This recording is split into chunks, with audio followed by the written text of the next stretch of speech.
¿Qué hechos relacionados con la violencia y el narcotráfico liderado por Pablo Escobar continúan en la memoria de generaciones pasadas?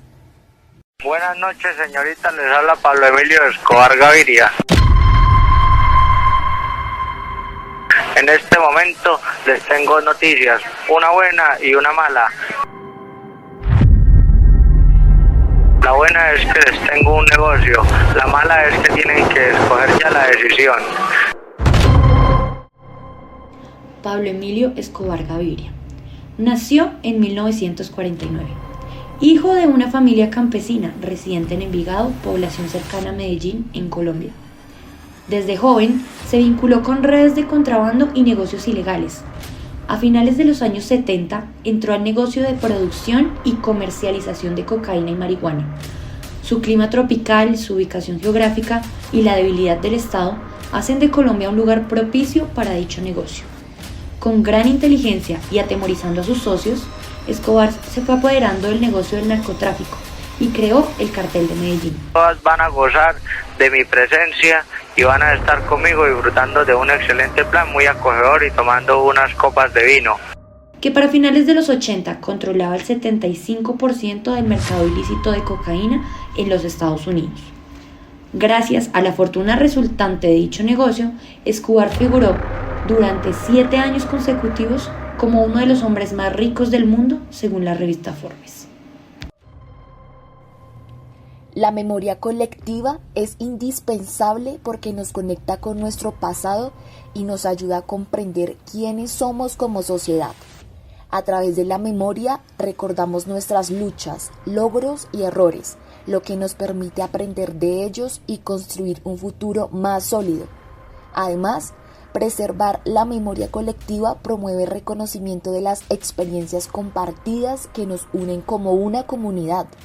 En este caso, hacer memoria de una de las etapas más fuertes para Colombia, como lo fue los hechos de violencia y narcotráfico de Pablo Escobar, nos deja ver la fuerza y valentía que muchos tuvieron para sobrellevar este momento. Y como ahora en el tiempo estos pueden ser recopilados para generaciones que no lo vivieron o tal vez que los medios de comunicación no contarán. Hoy estamos en la casa de la señora Janet Chacón. Ella nos va a contextualizar un poco de lo que vivió en la época de los 80 e inicio de los 90 en plena guerra entre el Cartel de Cali y Pablo Escobar.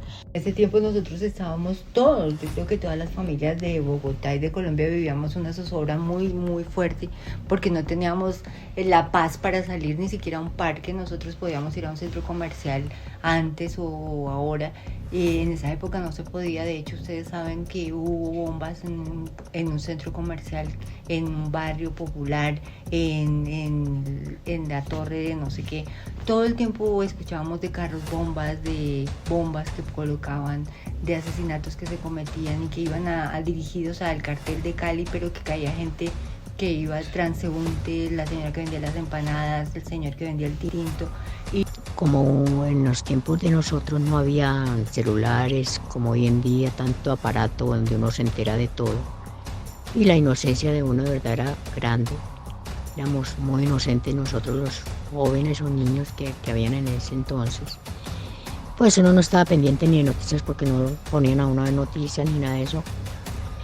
Empezamos a verlo, o yo al menos, cuando conocí empleados de Pablo Escobar de cerca. Yo fui muy rumbera desde niña, muy rumbera, me encantaba la rumba, bailar, discotequear, parrandear. Y nos gustaba mucho ir a un bar taberna donde iban todos los jóvenes en ese entonces a rumbear, a pasarla rico. Y allá empezamos a notar que se reunían personas pues que no tenían nada que ver como con nosotros ni con la gente de ese entonces. Ahí fue donde yo conocí, porque empezaron ya a los fines de semana, en algunos fines de semana, a cerrar las puertas del negocio.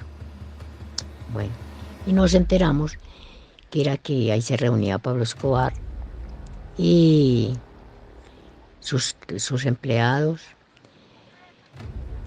Y ahí fue donde empezamos nosotros como a poner más atención a la situación de lo que estaba pasando en el país y nosotros los jóvenes estábamos como ignorando, digámoslo así.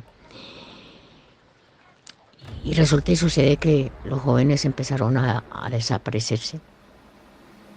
No sé por qué razón.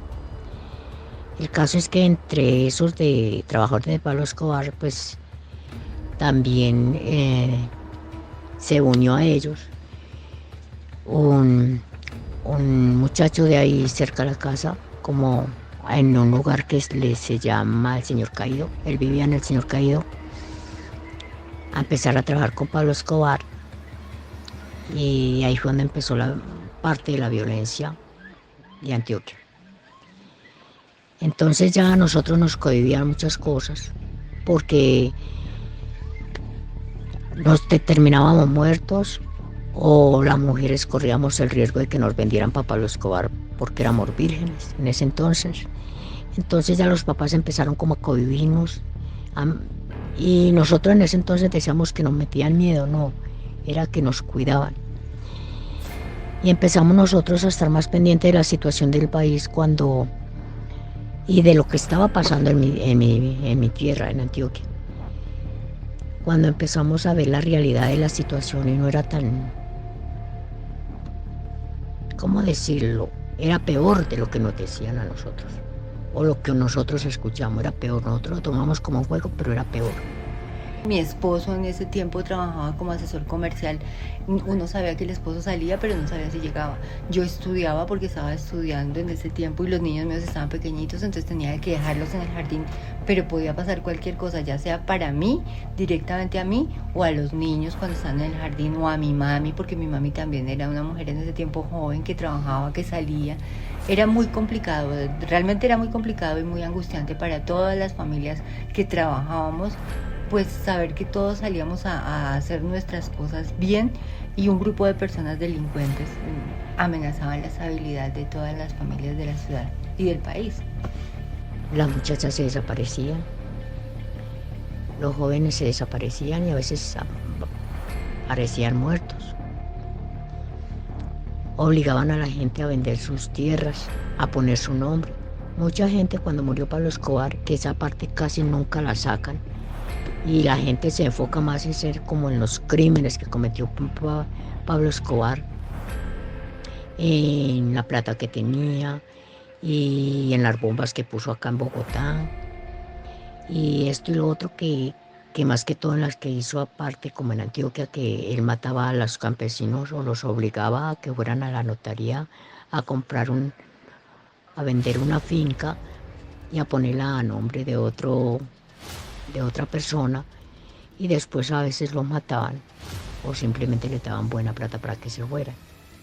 Por eso cuando Pablo Escobar murió, mucha gente terminó muerta y otra con propiedades. Digo muerta porque los que sabían que Pablo Escobar había vendido esas fincas, pues terminaron matando a los que la habían comprado. O sea, los que habían dado el nombre para que Pablo Escobar las pusiera a nombre de ellos.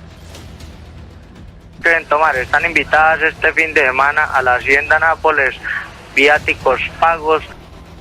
De acuerdo con las experiencias vividas y tomando en cuenta la memoria colectiva, podemos visualizar que son muchas las situaciones, momentos o sucesos de la guerra de Pablo Escobar que aún no son de conocimiento público. Desde ese momento donde Pablo Escobar sembró la guerra, el temor y el miedo en la sociedad, y después de muchas víctimas en su momento, podemos asimilar que años después la muerte del hombre que más dolor forjó en el país sigue en pie, ya que en la actualidad la violencia sigue cobrando vidas.